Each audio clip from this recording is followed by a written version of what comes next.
Byron Donalds and Tim Scott, I mean, talk about the grift, my New York Times bestseller book. I mean, they are taking the blueprint of my book and just going all the way out. I mean, Hmm. their heels must be bleeding from all the tap dancing. But I want you to hear Tim Scott attacking DA Alvin Bragg last night. Listen to this.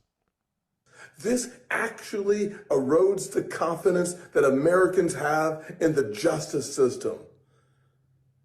Unbelievable. Unfreaking believable. But good news is coming. DA Bragg, hear me clearly. You cannot silence the American people. You cannot stop us from voting for change. Joe Biden's injustice, Joe Biden's two-tier injustice system, weaponizing the justice system of the United States of Take it down. America against Take a it Down. down. political. Doesn't he have a wedding to plan, Timothy? Look, Don't you got a wedding to plan? look, What, he on that Charlie Crist plan. Look, let me tell you something. I'm gonna tell you something first about Tim and then about Byron Donald. Senator Scott, it's not just he has no credibility. It's not just you talked about him, which everybody should know. Obviously, it was a New York Times bestseller, your excellent book, Griff. It's not just that, but it's like the disingenuous way in which these guys are going to pretend that this has anything to do with a two-tiered system of whatever the heck it is you're going to talk about. No, that was that whole not racist nonsense they were saying a while ago with Stephen A. Smith. Bumbling around saying, yeah, black people identify with this. Black folks don't identify with this. This isn't not at anything like all. the justice we face. We get shot in our houses playing video games by cops, and the cops walk free. Okay, so you can't compare a multi-millionaire, because he ain't a billionaire, being given all the time in the world to come up with a defense, threaten judges, get 34 counts, found guilty, and he's still walking out to go to his home in Trump Tower, which will be empty because Melania wasn't there. My point simply being this: when you hear the Tim Scotts of the world trying to justify this, it shows that they have not just a lack of knowledge of history, but no real integrity. No real integrity. Nobody, this is not about a two-tiered system of justice, because you or I or anybody else who committed the crimes that Donald Trump has committed. And by the way, let's just be clear, right? This is the man who stole federal documents. That case has been delayed by Eileen Cannon. If you or I worked at Target and left with too many staplers when we got another job, we probably would have been taken into small claims court by now. This man took documents that resulted in the deaths of dozens of U.S. secret agents. Let us be clear about the documents case. It resulted in the death of dozens of U.S. agents around the world. Look it up. The CIA was wondering what the heck was going on. He basically had the knock list from Mission Impossible. New York Times, Washington Post, Chicago Sun-Times all covered it. So there were consequences for what he did. People died, Trump died, people lied, the whole bit. So, look, Tim Scott's a clown. Byron Scott, I'll say this, and I try to be very, very respectful to any and all colleagues. But let me tell you Byron something. Donalds. You Byron said Donald, Byron yes, Scott. Byron Scott. They're all interchangeable. They're all Right, exactly. I was about to call him Candace Byron, so it's all pretty much the same person.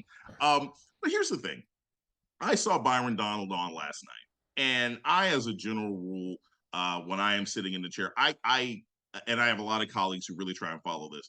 You don't bring on people who are just notorious liars, right? You don't platform people who are notorious liars. It doesn't help you. It doesn't help the viewers, and it doesn't necessarily help in your ratings. And I saw him on last night just spewing nonsense about how it wasn't clear what the actual crimes are, how this is the weaponization. Joe Biden doesn't have anything to do with this. Heck, unlike Donald Trump, who literally talked all the time about how he wanted the Department of Justice to go after his enemies, Joe Biden has said little or nothing about this case. Nothing. Merrick Garland is not doing what Joe Biden wants him to do. Shit, Merrick Garland ain't even doing what I want him to do as an American Exactly. citizen. So You're let right. us be very clear about the fact that this is a case that is years in the making. It has nothing to do with the Department of Justice. It very much has to do with the legal system in the state of New York and Alvin Bragg. And also, let us be very clear for the audience and anybody else that you're wondering about out there. This is the kind of case, and this is something Yodi told me on the podcast, which was super helpful. She's like, because I asked this question, I was like, how common is it for people to get in trouble for this? She's like, people get in trouble for this all the time. We look, you've already seen people in Trump's orbit go to jail for things related to this case. So it's not like what he's gotten in trouble for is so far-fetched. But any black Republican at this point who still wants to associate themselves with this man, any Indian American Republicans who basically want to be called racial slurs by Ann Coulter and still go bojangling back to the party, nothing they have to say is credible at this point at all. You know, it's funny. I think about Senator Edward Brooke of Massachusetts. He was senator when during Richard Nixon's Watergate scandal. He was the first person to call for Richard Nixon to step down, a black Republican. Mm-hmm. So Tim Scott, Byron Donalds, y'all are just shameful. And we don't know what's going to happen with this VP pick. Right. I don't know what your reward for your indecency will be, but I am certain that history will show you for the Judas that you are. Well, let me say this. All of this sort of mixture between like Mean Girls and Hunger Games that's going on in order to be Trump's VP, it's like none of these people have ever paid attention to who Donald Trump actually is. And loyalty to him doesn't earn you anything. Ask Michael Cohen. People who are loyal to Donald Trump don't get, ask Mike Pence. Okay, like he will pick you, he will cast you aside, he will throw things in your face. Ask Mitt Romney, everybody who kisses Donald Trump's ring. I don't know. Ask Chris Christie. Ask Chris Christie. I don't know who it's more dangerous to stay loyal to, Donald Trump or Diddy, because either one, you end up betrayed, in jail, dead, and possibly turn into Jesus, right? Like it does not help, okay? And then we have the people who have gone to jail in association with Trump. We have the people who went to Jesus, which is Omarosa. Like, that's what happens. So I don't know why any of these people have decided that they really, really want this job unless they think they're going to become president. And I have to say this because I keep telling people this. As of right now, my guess is, and the information could change, this has an impact on the election this fall. I still think Joe Biden's probably going to win the election. And the reason I think Joe Biden's probably going to win the election is because right now he is actually more popular, insane as this may be to believe, he is more popular with white voters today than he was in 2020. Crazy as it is. The people who he is doing worse with are black and brown folks. But I'll tell you this, as anybody who ever knows love has known, it's a lot easier to tell him or her to come home than it is to go out and get him the first time. Joe Biden and Kamala Harris have enough time to bring black and brown voters back because they're not competing as much with Donald Trump as they are competing with the couch.